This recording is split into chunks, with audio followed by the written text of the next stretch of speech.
판단을 도와주는 사이언스 생활과학 토크쇼 판도사 시작합니다. 오늘도 판도사와 함께할 두 분 소개합니다. 네, 안녕하세요. 걸음마부터 연애까지 책을 통해 논리적으로 배우고 과학적으로 적용하는 여자 판도사의 똑소리 나는 해결사 아나운서 황현주입니다. 네, 과학계 떠오르는 별, 영원히 반짝이고 싶은 남자 판도사의 잘생긴 이정표 손한별입니다. 네, 안녕하세요. 반갑습니다. 예, 그동안 저희가 또 판도사 3.0을 진행해 오면서 어떻게 보면 허허벌판에서 시작해서 우리나라의 과학 발전을 정말 내 눈으로 직접 확인을 하고 몸으로 경험을 하면서 정말 저 나름대로 많은 자부심을 좀 느꼈던 시간이었던 것 같아요. 두 분은 어떻습니까? 네, 저 역시도 판도사를 통해서 우리나라 과학계의 이모저모를 요목조목 살펴볼 수 있어서 참 의미가 있었는데요. 특히 제가 몰랐던 사실을 오해, 진실 막 이런 것들 비교해 보면서 진실을 파헤칠 때 그 스릴이 있었고요. 그리고 우리나라 과학계가 이렇게 눈부시게 발전하고 있다는 사실이 참 대견하고 대단해서 마음 깊이 박수를 보내고 싶습니다. 이게 사실 우리가 이 프로그램을 하니까 이런 느낌, 이렇게 느끼는 거예요. 시청자분들도 뭐 정말 열심히 챙겨보신 시청자분들이 있었다면 이렇게 또 느끼실 것 같아요. 저 같은 경우에는요. 이 프로그램을 하기 전에 모르는 것들이 너무 많았어요. 상식이 없었어요. 몰상식 이랬었는데 이제 NFC라는 단어도 알고 야, 너 NFC 알아? 이렇게 할 수 있을 정도의 지식이 이제 올라간 거죠. 그래 본인 똑똑해진 것 같습니다. 본인 스스로 똑똑해졌다고 생각합니까? 많이 똑똑해졌어요. 시청자 여러분들도 충분히 그랬을 거라고 생각합니다. 사실 이제 우리나라의 과학의 시작은 기초부터 시작할 수밖에 없었습니다. 하지만 이제는 민간 중심으로 옮겨와서 뭐 스마트폰이라든가 반도체, 디스플레이, 그리고 선박 이 제조 분야까지 아주 우리나라가 세계 최고를 자랑하고 있습니다. 그래서 오늘 판도사 3.0에서는요, 우리나라의 과학의 현재와 미래를 진단해 보도록 하겠습니다. 1950년 해방 이후 황무지와 같았던 허허벌판에서 기초부터 시작했던 대한민국의 과학 역사. 1956년 원자력 연구소 설립을 전환점으로 체계적으로 연구기관과 교육 시스템을 갖춰가면서 과학기술의 발전을 이뤄나갔다. 그로부터 60여 년이 지난 오늘, 눈부시게 발전한 대한민국의 과학기술은 전 세계를 놀라게 할 정도다. 스마트폰, 반도체, 디스플레이 분야뿐 아니라 뇌, 나노, 의학, 우주과학 분야에서도 빠르게 선진 기술로 다가서고 있는 대한민국. 이를 가능하게 한 요인은 무엇일까? 대한민국 과학의 현재와 미래, 판도사에서 알아본다. 뇌, 나노, 의학, 우주 과학에서까지 빠르게 선진 기술을 위해서, 선진 기술을 향해서 달려가고 있는 우리나라의 과학입니다. 먹고 살기 위한 과학을 뛰어넘어서 2000년대 들어서는 정말 어떤 리더십의 단계로 진입하고 있다, 이런 표현을 하고 싶네요. 네, 정말 목청껏 얘기를 해주셨는데 저도 동의하는 바고, 조금 전에도 얘기를 해주셨지만 우리나라 과학은 정말 허벌판에서 시작이 됐다고 해도 과언이 아닐 텐데요. 이 과학이 정말 차근차근 기초부터 단계를 쌓아왔고, 그렇기 때문에 더욱 탄탄한 자리를 잡아갈 수 있었던 게 아닌가 싶습니다. 네, 맞습니다. 사실 외국인들이 우리나라 사람들을 보면은 떠오르는 게 있죠. 단어 빨리빨리. 그렇죠. 항상 한국 사람들은 빨리빨리, 야 이거 안 해요? 빨리빨리 이렇게 하는데, 근데 사실 이런 점들이 단점이 될 수도 있겠지만은 이런 것들 때문에 이게 장점으로 승화시켜서 이런 것들이 IT 기술을 선도하게끔 만든 것 같습니다. 이 한국인의 근성으로 발전하고 있는 과학 기술들이 있는데요. 우리들의 이 도전 정신과 빨리빨리 하세요. 빨리빨리 하고 있잖아요. 우리들의 이 도전 정신과 이 끈기, 이것들이 바로 다양한 발명품들을 만들어내지 않았나 싶습니다. 2015년 아이디어 상품들 지금 한번 만나보시죠. 빨리빨리! 우리가 사는 세상은 새로운 것을 발명하고 그로 인해 점점 더 진화하고 있습니다. 1450년 독일의 요한네스 구텐베르크는 최초의 인쇄술을 발명했는데요. 인쇄술이 발명되면서 많은 사람들이 정보를 취득할 수 있었습니다. 금속 합금 주물로 만든 글자를 단어로 조합한 후 고정한 것이 인쇄술의 시초로, 그 이후 인쇄술은 더욱 개발되었습니다. 1879년 발명가 토마스 에디슨이 백열 전구를 발명하면서 어두컴컴한 밤에도 나처럼 편한 일상생활을 할 수 있도록 하여 큰 반향을 일으켰습니다. 지난 80년간 세계를 바꾼 사건 1위에 빛나는 인터넷의 탄생. 시간과 거리의 제약을 극복하고 전 세계 사람들을 하나로 묶는 인터넷은 현대인에게 없어서는 안 될 발명품입니다. 전 세계의 수많은 발명품들이 우리의 삶을 있게 해준 원동력인데요. 대한민국에서도 이런 번뜩이는 아이디어로 수많은 발명품들이 만들어지고 있다고 해서 화제가 되고 있다고 합니다. 그 현장 함께 하시죠. 지난해 11월에 개최된 대한민국 발명 특허대전, 많은 발명품들이 눈길을 끌었는데요. 그중 우수한 성적을 거둔 발명 수상작을 만나보기로 했습니다. 안녕하세요. 네, 어서 오세요. 자, 우선 여기에 뭔가 특별한 발명품이 있다고 해서 찾아왔는데 네. 어떤 건가요? 박스밖에 없는데요, 지금? 바로 이겁니다. 이게 뭐예요? 이게 베개예요. 베개요? 특별한 베개거든요. 이곳에서 발명한 물건은 베개라고 하는데요. 겉보기엔 일반 베개와 별반 다르지 않은 모습인데요. 이게 특별한 베개라고요? 네. 그냥 일반 베개랑 별반 차이 없는데요? 비밀은 속에 숨겨져 있거든요. 이 벽에는 골든도 스피커가 안에 내장이 되어 있어요. 그래서 스마트폰과 연결해서 잠을 잘 자는 소리, 푹 자는 소리, 이런 소리를 들을 수 있는 벽에입니다. 스마트폰에 해당 앱을 설치한 후 스마트폰과 베개를 연결하는 간단한 방법인데요. 숙면을 유도하는 것은 물론 집중력을 향상시키고 스트레스를 해소하는 뇌파를 설정할 수 있습니다. 뇌는 다양한 감정을 느낄 수가 있어요. 벽의 진동이 필요한 부분에 뇌파를 전달하는 겁니다. 그래서 숙면을 도울 뿐만 아니라 기분 전환, 집중력 향상, 그런 성능까지 있어서 뇌가 자극을 받고 원하는 대로 활용할 수 있는 겁니다. 숙면을 도와주는 베개, 제가 직접 한번 체험해보기로 했습니다. 일단은 편하고요. 지금 뒤에 여기 베개에서 소리가 나와서 이 자연 속에서 자는 그런 느낌? 일단은 곧 잠이 들 것 같아요. 잠시 후 실제 상황! 정말 뒤도 새도 모르게 잠들고 말았습니다. 김배 씨, 일어나세요 이제. 일어나야 됩니다.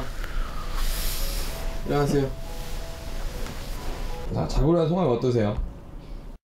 마치 백화점에서 잠을 잔 것 같아요. 은은한 소리와 함께 잠이 곧바로 왔어요.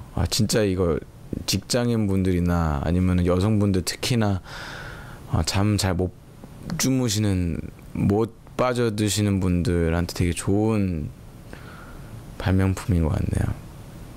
더 자면 안 돼요? 과학적으로 접근해 사람들의 숙면을 돕는 이 신통방통한 베개, 어떻게 발명됐을까요? 아이가 잠을 이렇게 빨리 들지를 못하더라고요. 그래서 잠들기 너무 힘들어해서 저까지 좀 많이 힘들었어요. 그러다가 이제 어떻게 하면 잠을 좀 빨리 잘 수 있을까, 이런 부분을 생각을 하다가 제가 잠시 공부를 하게 되었는데요. 저희 나라가 또 의외로 수면 부족구가 1위더라고요. 잠을 잘 자야 사람이 건강하다는 거는 누구나 다 알고 있지만은 사실 그렇게 충족하게 잠을 잘 수가 없잖아요.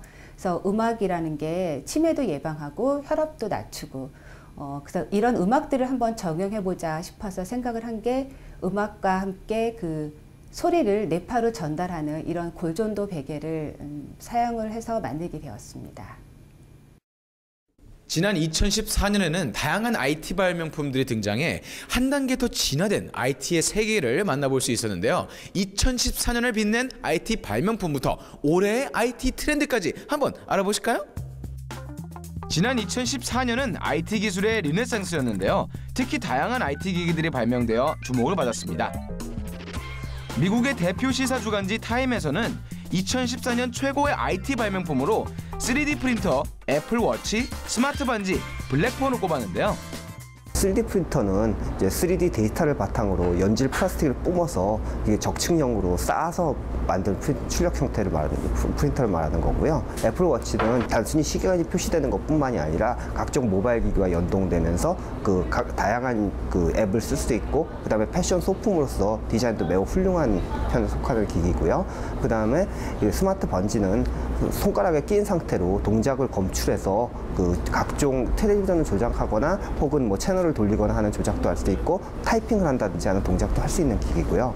블랙폰은 감청으로부터 굉장히 자유롭게 암호화가 잘 된 기기로서 고도의 암호화를 적용해서 미국의 국토안보국도 도청을 할 수 없게 고도의 암호화가 실현된 그런 기기입니다. 전국의 직장인을 상대로 2014년도를 빛낸 발명품을 조사한 결과 셀카의 혁신을 일으킨 셀카봉이 무려 68.2%의 비율을 차지하며 1위를 차지했는데요. 바야흐로 셀카의 시대, 휴대전화에 카메라 기능이 내장된 이후 사람들은 너나 할 것 없이 자신의 모습을 카메라에 담았는데요. 긴 막대 끝에 카메라를 연결해 자신의 모습과 풍경을 함께 촬영할 수 있는 셀카봉의 등장은 그야말로 획기적이었습니다. 예, 보통 이제 셀카 찍기를 보통 한국 사람들이 굉장히 좋아하는데요. 뭐 세계 사람들도 마찬가지입니다. 근데 보통 이제 저희가 손으로 자꾸 찍으면 충분한 화각이 나오지 않고 혹은 함께 찍을 때 찍는 사람은 그 카메라에서 같이 찍히지 못하는 현상이 있지 않습니까? 그래서 셀카봉을 쓰면은 또 여럿이 함께 찍을 때라도 누구 한 사람 빠지거나 남에게 부탁할 필요 없이 여럿이 같이 좋은 사진, 넓은 화각에 셀카를 찍을 수 있다는 장점 때문에 사랑받게 됐습니다. 태초부터 시작된 발명의 역사, 발명이 있기에 우리가 사는 세상이 존재하고 있습니다. 생각과 생각이 모여 아이디어가 만들어지고 이 아이디어를 실천하면 발명품이 탄생합니다. 여러분들도 이 사소한 것들을 놓치지 않고 뭔가를 행동으로 옮기려는 이 열정을 가진다면 누구나 발명을 할 수 있지 않을까요? 네, 야, 우리 한별 씨 아주 방송 편하게 하시네요. 뭐예요? 정말 뭐 자고 있으면 어떡합니까? 판도사에서는 거짓말을 하면 안 됩니다. 예. 있는 팩트만 딱 보여드리려고 잤죠. 출연료도 받고 잠도 자고 좋은 방송입니다. 아주 뭐 편하게 방송을 하고 어떻게 보면 날로 먹고 네. 잘하고 있어요. 진행하시죠. 그래요. 자, 수면 조절 유도 베개. 이거는 사실 그 정말 최고의 발명품이 아닐까라는 예상을 좀 해보는데 저도 이 제품을 좀 필요로 하고 싶네요. 네, 좀 갖고 싶고 그런 마음이 있어요. 저는 2014년에 가장 빛낸 발명품, 정말 온 국민의 사랑을 받았을 뿐 아니라 세계인의 관심을 집중해서 받았던 뭘까요? 뭘까요? 뭘까요? 뭘까요? 물어보잖아요. 내가 물어보잖아요. 뭘까요? 셀카봉. 예, 그거요. 그거 맞아. 그거 셀카봉. 누구나 공감하실 텐데요. 이 셀카봉에 저는 한 표를 던지고 싶은데 사실 이 셀카봉이 1920년대에 이미 등장을 했다는 게 꽤 놀랍네요. 맞습니다. 예. 이 셀카봉 1920년대에 이 부부가 1년 동안 결혼한 부부가 긴 막대기에다가 그냥 카메라를 이렇게 올려놓은 거예요. 그래서 이렇게 사진을 찍은 거죠. 이분들이 발견한 겁니다. 그게 좀 뒤늦게 이제 발명품이 돼서 좀 이슈가 됐는데 네. 이분들이 발명하신 거고요. 이 부부의 사소한 아이디어가 이제 100년이 흘러서 대박 상품이 된 거 정말 언빌리버블합니다. 예. 저도 뭐 지금 개그를 항상 짜고 있는데 저의 사소한 아이디어도 나중에 100년 후에는 좀 빛을 발하지 않을까 이런 생각을 살짝 해봅니다. 지금은 빛을 발하지 못하고 있는 현실이에요. 그런 현실이 안타깝네요. 제가 정리를 좀 하면요. 그래서 과학기술 분야 그리고 발명 분야에서도 뭐니 해도 가장 중요한 건 바로 사람입니다. 근데 지금 이 순간에도 정말 과학기술의 발전을 위해서 그리고 우리 많은 사람들의 편리함을 위해서 기술을 발전시키고 발명품을 탄생시키고 있는 발명가들. 제가 그들의 삶 속으로 직접 찾아가 봤습니다. 무에서 유를 창조하는 행위. 세상에 아직까지 없던 기술이나 물건이 역사적으로 탄생하는 그 순간. 우리는 그것을 발명이라고 부르는데요. 바로 그 뒤에는 발명가들의 무수한 노력과 집념이 숨겨져 있습니다. 위대한 발명가는 하루에 5가지, 10가지 아이템들이 막 무수히 쏟아져요. 그걸 다 적습니다. 적어서 기록으로 남겨요. 그 후에 그거를 실천을 합니다. 실천을 하지 않은 발명가는 없어요. 위대한 발명가들은 바로 아이디어를 실천을 해서 생산을 하게 됩니다. 그게 바로 위대한 발명가들의 특징이에요. 과학과 기술을 발전시키는 한 요소이자 인류의 삶에 커다란 영향을 미치는 발명은 과연 어떻게 탄생하게 되는 걸까요? 한국을 빛낸 두 발명가를 통해 알아봅니다. 평생을 발명에 바쳐온 사람들을 보면 어려운 환경에도 불구하고 뜻을 세워 목적을 달성한 사람들이 많은데요. 오늘 만나볼 분도 바로 그런 분 중에 한 분입니다. 6.25 사변 당시 학비와 그리고 생계비를 벌기 위해서 직접 장난감을 만들어 팔던 것이 발명가의 길로 들어서게 했던 계기가 됐다고 하는데요. 어떤 분인지 저와 함께 직접 만나보시죠. 벽에 걸린 무수한 상장이 증명을 해주듯 한국의 발명가 하면 이분을 빼놓을 수 없다고 하는데요. 안녕하세요. 발명계의 대부 원인호 선생님 맞으시죠? 예, 제가 원인호입니다.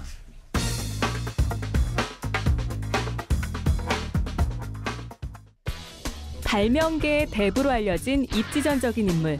원인호 발명가는 현재까지 발명 관련 95건의 수상을 비롯해 3,500여 건의 연구, 1,200여 건의 출원을 냈는데요.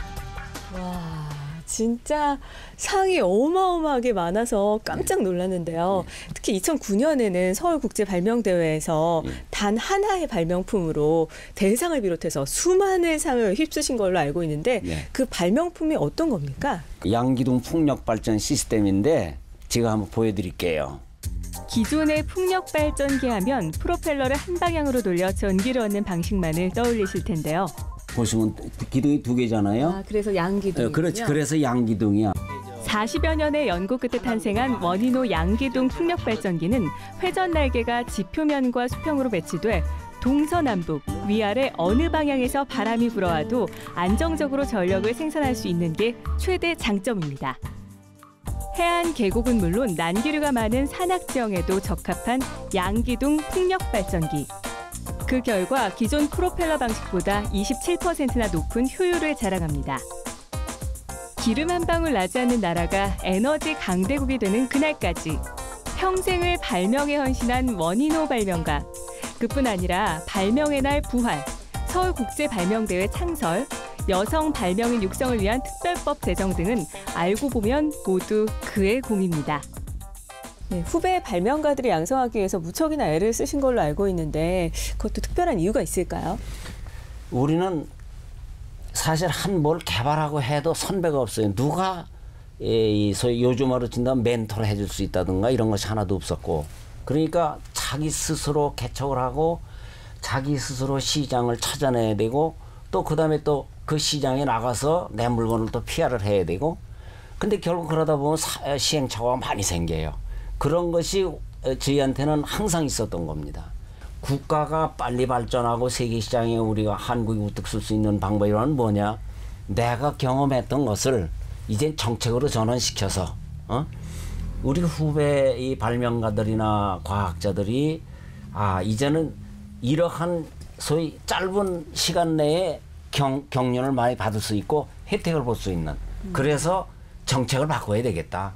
새롭게 해야 되겠다. 네. 그래서 지금 계속 그렇게 해나가고 있죠. 곧 팔순을 바라보는 나이지만 후배 발명가들을 위해 든든한 발판이 되어주는 원인호 발명가. 그의 열정에 박수를 보냅니다. 대부분의 사람들은 발명을 거창하고 어려운 거다, 이렇게 멀게 느끼시는 분들이 많은데요. 하지만 그저 생활의 불편함을 고치고자 하는 소박한 아이디어에서 시작하는 것이 발명이다, 이렇게 말하고 있는 발명가가 있습니다. 이제 고등학생인 연희원 학생인데요. 직접 만나보시죠. 수원에 위치한 한 고등학교. 여느 수업 시간과 다름없는 교실 풍경에 진지한 표정의 여학생이 눈에 띄는데요. 각종 발명대회에서 자그마치 10차례나 수상한 자타공인 발명왕, 연희원 학생입니다.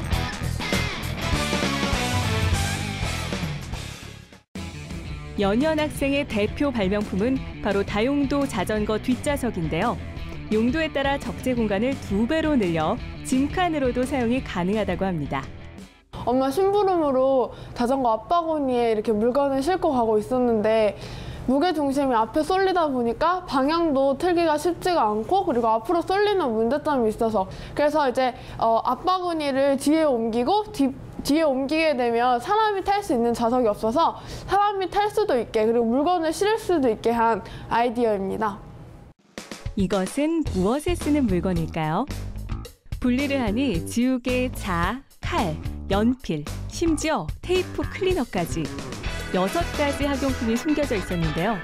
연희원 학생이 첫 번째로 특허를 받은 발명품이라고 하네요. 이처럼 연희원 학생은 소박해 보이지만 실생활의 불편한 부분을 개선하는 실용적인 제품들을 발명하고 있었는데요. 발명의 첫 계기는 무엇이었을까요? 먼저 할머니께서 그 수도를 사용하시고 깜빡하고 그 물을 안 잠그셔서 수도세가 굉장히 많이 나오는 사건이 있었습니다. 그래서 할머니를 위해서 이 문제점을 해결해 드릴 수는 없을까 해서 생각한 아이디어가 바로 이 아이디어인데요. 이 아이디어는 부력과 지렛대의 원리를 이용하여 자동으로 물이 잠길 수 있게 하고 멀리서도 물이 잠기지 않았다는 것을 알리기 위하여 알람 기능까지 갖춘 아이디어입니다. 그렇게 발명에 관심을 갖기 시작한 연희원 학생이 꿈을 키워나갈 수 있었던 데에는 학교의 영향도 크다는데요. 재학 중인 3.1공고가 바로 발명 특허 특성화 학교로서 학생들이 마음껏 발명가의 꿈을 펼칠 수 있는 무대의 장이기 때문입니다. 우리 아이들이 아이디어를 창출해가지고 직접 작품을 만드는 과정, 이런 것들이 순수하게 학생들이 직접 합니다. 3D라든가 뭐 이런 거 직접 깎아내는 거라든가 압축하는 거라든가 이런 기계들을 가지고 직접 작품을 만들어서 또 아이디어를 갖다가 내놓기도 하고 이래가지고 이제 특허 내고 이런 과정을 해서 창업까지 가는, 그렇게 하고 있습니다. 발명은 거창한 것이 아닌 바로 우리 생활 주변에서부터 이뤄지고 있었는데요. 발명가의 꿈을 이루기 위한 열정과 의지, 그리고 실천만 있다면 여러분도 위대한 발명가가 될 수 있습니다. 언제나 노트는 갖고 다녀라. 호기심을 갖고 있어라.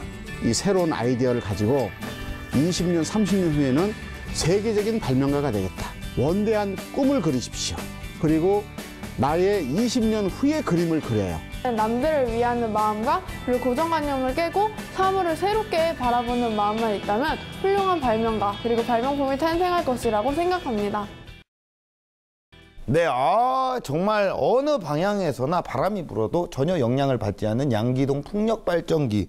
정말 말 그대로 뭐 동서남북 위아래 어디서든 이렇게 바람이 불어도 안정적으로 전력을 생산할 수 있다는 거. 정말 대단하고 놀랍고 놀랍다는 생각이 듭니다. 정말 우리나라 신재생 에너지에 획을 그은 게 아닌가, 이런 생각을 좀 하게 됩니다. 저 같은 경우에는요, 이 국제 발명 대회를 10회 정도 휩쓸었다는 이 학생이 참 인상적이었습니다. 대단한 학생이죠. 정말 놀랍고 대단하고. 그렇죠. 이분, 저 궁금했던 게, 만약에 이런 사람처럼 발명에 관심이 많다면 무엇을 어떻게 시작을 해야 되는 걸까요? 이 발명하면 또 이거잖아요. 근데 정말 그 발명 대회를 10번이나 휩쓴다는 건 보통 일이 아닌데요. 이러기 위해서는 제가 약간의 팁을 잠깐 드리면요. 발명 지원, 그 발명 지원 센터, 발명교육 컨퍼런스, 발명교육 센터, 지금 홈페이지 주소들이 나가고 있죠.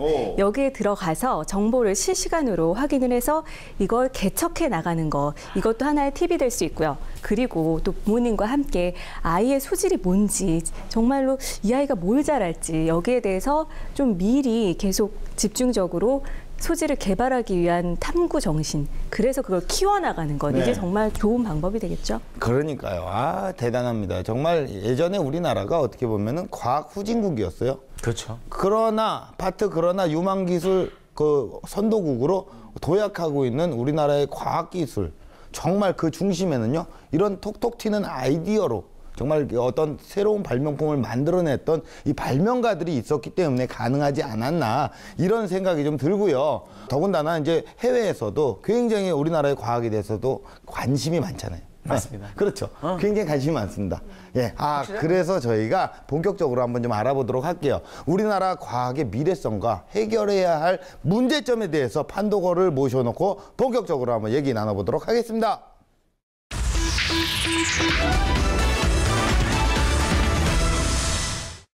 네, 안녕하세요. 판도걸 나오셨습니다. 반갑습니다. 반갑습니다. 야, 오늘 뭐 아주 화사하게 보라색 옷을 딱 입고 오셨어요. 오늘 어떤 의상 컨셉을 준비하신 거죠? 저를 보라는 의미에서 보라색을 한번 입어봤습니다. 보라? 네, 좀 봐주시라는 의미에서. 그래요. 예, 채널 돌아가겠네. 갑자기 그런 걱정이 살짝 드는데, 사실 저희가 다른 분야도 마찬가지겠지만 정말 과학도 어떻게 보면 기초부터, 교육부터 탄탄하게 다져야 된다, 이렇게 좀 생각이 들거든요. 현재 우리나라의 그 과학교육 어떤 실태로 운영이 되고 있습니까? 과학교육이라는 건요, 자연현상을 관찰하고 얻은 원리나 법칙을 이해를 한 다음에 일상생활을 좀 더 바람직하고 편리하게 이루어 나가도록 하는 교육입니다. 그래서 우리나라는 연구자들이, 학자들이 열심히 연구를 해서 교육과정이라는 걸 만들어요. 그래서 그 교육과정에 근거해서 교과서를 만들죠. 그래서 학교 정규 수업은 대체로 교과서 중심의 수업이 이루어지고 있습니다. 근데 우리나라 과학 교육이요, 사실 외국보다는 조금 뒤처진다는 그런 인식도 있잖아요. 이거는 어떤 이유에서 이런 말들이 나오는 걸까요? 우리나라 자체가 지금 과학 교육이 굉장히 잘 발달돼 있습니다. 초등학교에서도요, 과학의 달이라고 해서 교과목 중에 유일하게 한 달을 과학의 달로 정해서 경진대회도 벌이고 물로켓도 만들고 글짓기도 쓰고 뭐 거기 발명품도 만들고 여러 가지 활동을 해요. 그리고 그러네요. 또 우리나라만 무슨 과학 전문 고등학교, 그다음에 과학 전문 대학교 이런 네. 학교까지도 쭉쭉쭉 만들어져 있고요. 그러네요. 그리고 과학관, 과학 전시관, 그리고 가장 중요한 거 우리가 지금 어디에 있습니까? YTN 사이언스! 이렇게 과학을 전문으로 하는 방송국이 있다는 거 대단합니다. 그리고 또 엄마들이 얼마나 열성적으로 가르쳐요. 과학이 중요하지 않겠니? 어릴 때 실험 열심히 합니다. 네. 이러다 보니까 어릴 때 아이들 과학 실력이 뛰어난 거죠. 하지만 클수록 두드러지지 못해서 아쉽습니다. 정말 왜 클수록 더 그런 지원이 되지 않는 건지, 그리고 우리가 더 과학과 좀 멀어지는 느낌이 되는 건지 안타까운 현실인데요. 그렇게 되는 이유가 뭘까요? 제가 두 가지만 예를 드리도록 하겠습니다. 네네. 예. 첫 번째는요, 유럽 우주국에서 혜성 있죠. 화성하고 목성 사이에 있는 엄청 빠르게 날아다니는 혜성에 탐사선을 일으키기는 그것을 성공을 했어요. 네. 근데 이게 얼마나 걸렸냐면 10년이 걸렸습니다. 그리고 돈은 1조 8천억 원이 들었습니다. 사람들이 이거 시작했을 때 그 말이 되는 소리야? 절대 안 되지? 네. 했는데 됐습니다. 네. 그리고 두 번째는요. 올해 일본의 이사무 교수가 85세 된 이사무 교수가 노벨 물리학상을 탔어요. 근데 이분은 그 청색 LED를 만들었는데 연구가 자그마치 40년을 연구했습니다. 그분이 인상적으로 멘트를 내뱉을 때 뭐라고 말씀을 하셨냐면 이것을 모든 학자들이 20세기 내에는 끝내지 못할 거라고 했다. 하지만 나는 했다. 이렇게 했거든요. 이사무 교수가. 예. 이 두 가지 상황에서 느껴지는 게 없으십니까? 우리나라는 단기업적 위주로 해요. 빨리 뭔가 결정을 빨리 이끌어내는 거. 아까 제가 얘기했던 빨리빨리. 예, 딱 한 번 들었을 때 가능성이 없어 보이면 아우 안 해요. 이게 처음 들었을 때 다 어이없지만 꾸준히 그리고 지속적으로 지원을 통해서 하는 연구들이 필요합니다. 야, 뭐 오늘 입에 와이파이 터졌네요. 우라는 의미에서. 여하튼 우리나라의 과학의 이 발전, 정말 짧은 시간 안에 미약하게나마 굉장히 많이 발전을 했다라고 볼 수가 있겠는데, 우리나라 과학의 발전 아마도 그 광복 이후에 그 기점이 되지 않았을까. 광복 이전에는 일제시대였잖아요. 그렇죠. 그때는 과학보다는 이제 일제시대 고문도 받고 가학이 발달됐었고 그 이후에 이제 과학이 정말 많이 발전이 되지 않았을까 이렇게 생각을 하는데 어떻습니까, 선생님? 맞아요. 우리나라 과학은 해방 이후에 홀로 섰습니다. 그래서 1946년에는요, 연구기관이 중앙공업연구소, 국립지질광물조사소, 중앙농업시험장, 그리고 중앙관상대, 국방부 과학연구소 등이 전부였습니다. 근데 1956년이 되면요, 원자력 연구소 설립이 되고요. 네. 그것을 큰 전환점이 돼서 미네소타 프로그램이 시작이 돼서 미네소타 대학으로 우리나라 사람들을 공부하러 보내기 시작합니다. 그러면 미국 미네소타 대학으로 사람을 보냈다는 거는 그때 이제 유학생이라는 게 생긴 건가요? 그렇죠. 교육 체계가 그때 당시 우리나라는 없었기 때문에 대부분은 이제 외국에 의존을 했죠. 벤치마킹을 했죠. 그래서 52년 국립경북대학교 등을 비롯해서 지방대학들이 하나둘씩 문을 열기 시작했어요. 그래서 이제 학생들을 미국의 미네소타 대학으로 유학을 보냈었는데요. 59년도에 이제 그렇게 배웠던 학생들이 하나둘 귀국을 하면서 1963년에는 189명 정도나 됐다고 합니다. 네. 네, 사실 우리나라의 과학을 얘기할 때 빼놓을 수 없는 게 대전의 대덕연구단지잖아요. 이 대덕연구단지가 정확히 언제부터 시작이 된 건가요? 네, 대덕연구단지 건설 계획은요, 1973년도에 수립이 됐습니다. 그래서 수도권 밖에 연구교육단지를 만들어서 연구기관과 교육기관의 연계와 그리고 인적 교류를 위한 목적으로 만든 거죠. 아, 예. 어떻게 보면 그 대덕연구단지의 그 조성과 함께 또 연구원들의 활동이 체계적으로 이루어졌다, 이렇게 볼 수가 있겠네요. 그럼요. 정말 하나의 큰 획을 그었죠. 과학교육에 있어서. 어느 분야든 마찬가지겠지만 우리나라 과학 분야 역시 인재가 필요했습니다. 그래서 특히 80년대는 전 세계적으로 첨단 기술이 엄청 많이 발전되고 그랬던 시기잖아요. 네. 그래서 반도체와 컴퓨터를 비롯해서 정보기술, 신소재 개발, 그리고 난치병 치료와 신품종 개발 등 여러 가지 흐름이 형성이 됐는데요. 이때도 가장 중요한 게 뭐? 인재입니다. 인재가 인재 나왔네요. 미안합니다. 당황스럽게 해서. 아니, 넘어가요, 그냥. 그래서 1980년대부터 과학고등학교 그리고 한국과학기술대학, 한국과학기술원으로 이어지는 과학인재양성 체계가 탄탄히 갖춰지게 된 거군요. 1980년대 하면요, 이게 떠올라요. 남극 세종과학기지. 이거 정말 놀랍지 않았습니까, 그때?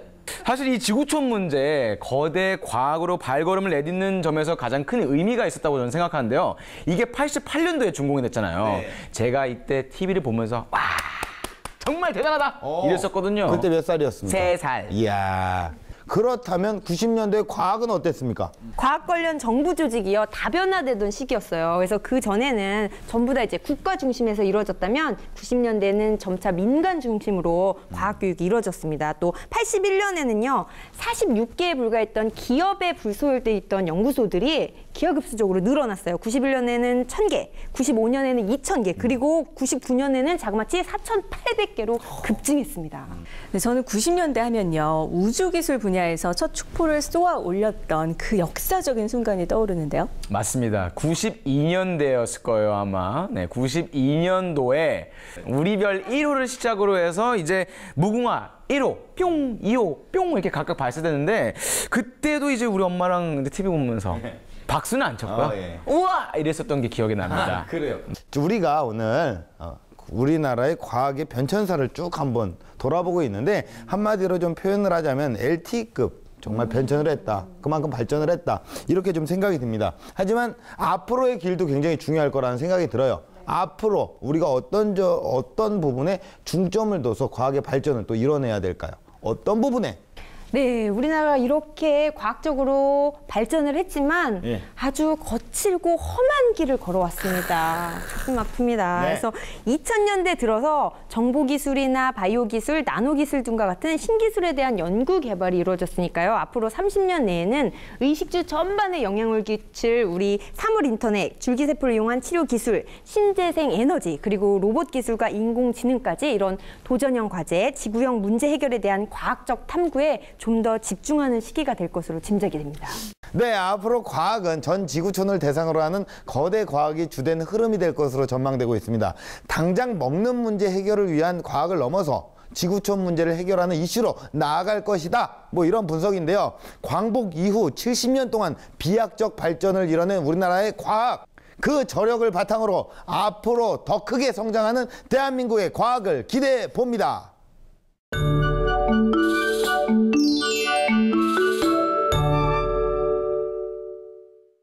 어느덧 밤하늘에 별이 뜨고 캠핑 토크의 시간이 돌아왔습니다. 오늘따라 유독 밤하늘의 별들이 선명하게 보이지 않나요? 아, 그렇습니까? 네, 그러네요. 이야, 선명하네요.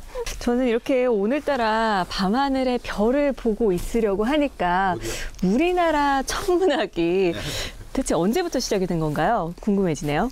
조선 초기에요. 우리나라의 천문학을 세계적인 수준으로 올려놓은 학자가 있습니다. 학자가 있습니까? 네. 누굽니까? 이름 혹시 생소하실 수도 있는데 이순지라고 들어보셨습니까? 뭐 이순지 씨도 맞지만 조선 시대를 대표하는 분이라면 사실 장영실 그리고 또 세종대왕 있지 않을까요? 그렇죠. 물론 장영실하고 세종대왕도 우리나라의 과학을 이끈 정말 반짝반짝 빛나는 별이죠. 네. 그런데 이 이순지는요. 조선 전기의 천문학자입니다. 그리고 천체의 움직임을 아주 세밀하게 관찰을 했어요. 그다음에 그 움직임을 계산해서 달력을 만들었습니다.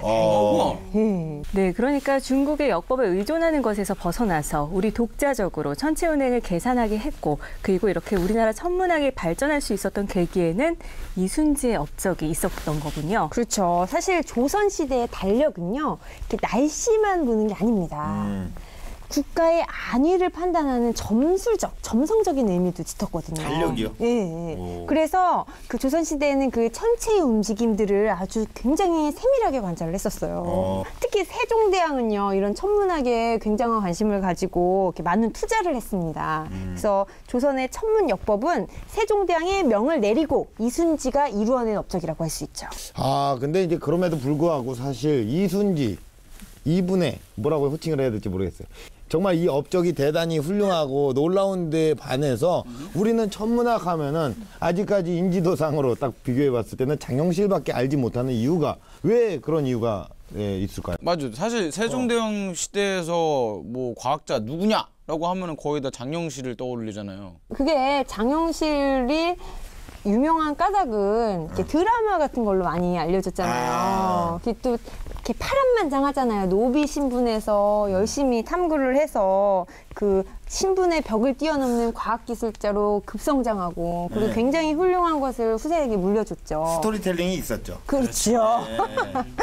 그래서 사실 세종시대는 세계 최고 과학이 꽃이 피었잖아요. 그래서 네. 장영실을 비롯해서 아까 이순지 외에도 또 이천이라는 과학자가 있습니다. 이천. 이분은 약간 쌀을 좋아할 것 같은 그런 느낌이에요. 네, 이천.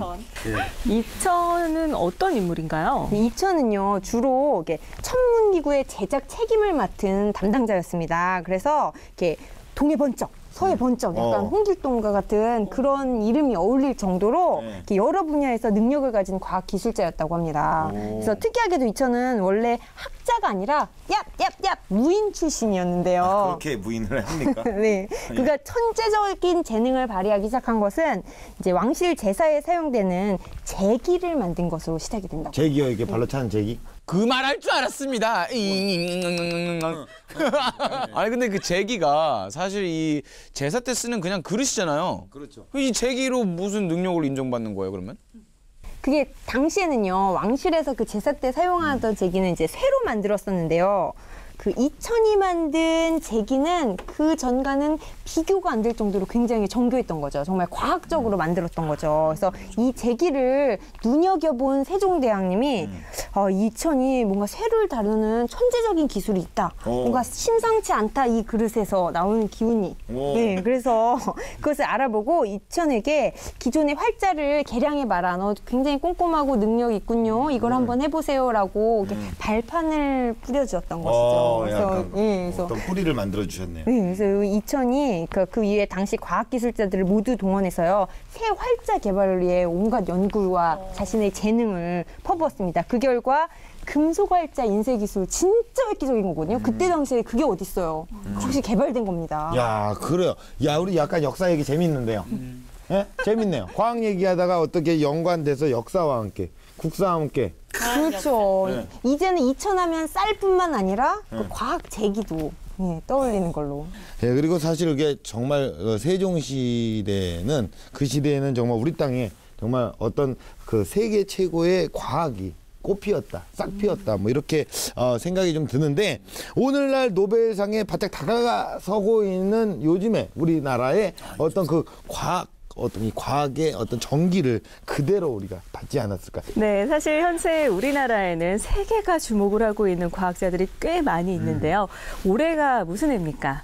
올해가 양해. 그렇죠. 그렇죠. 양해. 을미년인 만큼 을미년. 양띠 과학자들을 조명해 보는 건 어떨까요? 네, 이렇게 노벨상에 바짝 나가선 우리나라의 양띠 교수들이라고 하면 총 3분을 들 수 있는데요. 예. 먼저 김필립 미국 하버드대 교수가 있습니다. 그리고 한국계 미국인 세바스찬 승 뇌인지과학과 교수가 있고요. 네. 지난해 노벨상 수상 예상 후보자였던 유룡 카이스트 화학과 교수도 될 수 있습니다. 그러니까 어쨌든 그 세 분을 엮었네요.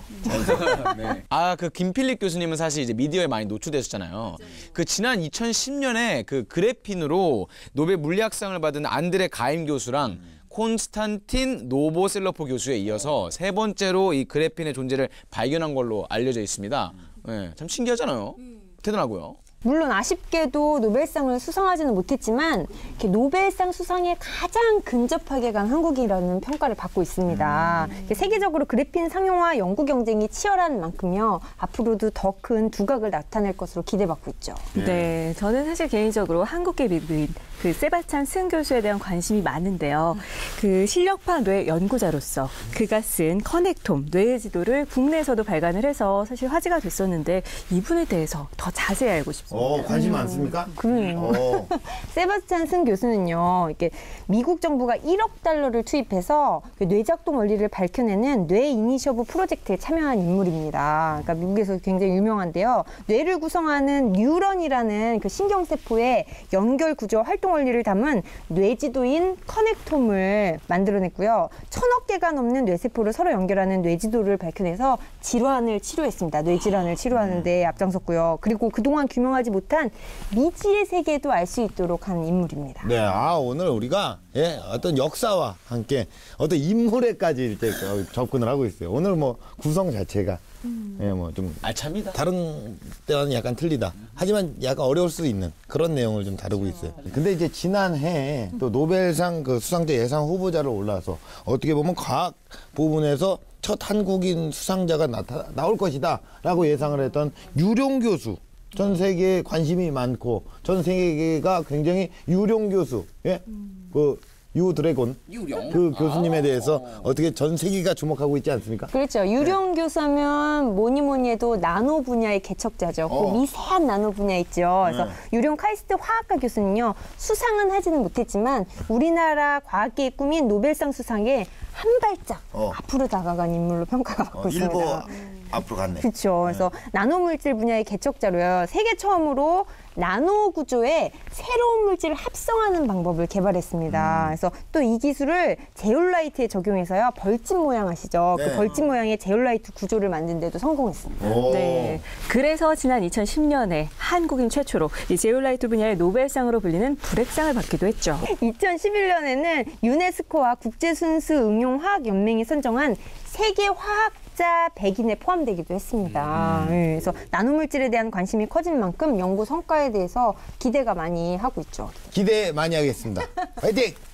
자, 오늘 우리가 또 우리나라의 과학발전사와 또 세계가 주목하는 과학자들까지 알아보고 나니까 우리나라의 이 과학, 사이언스, 이제 세계 중심에 설 날이 얼마 남지 않았다. 그런 생각이 좀 듭니다.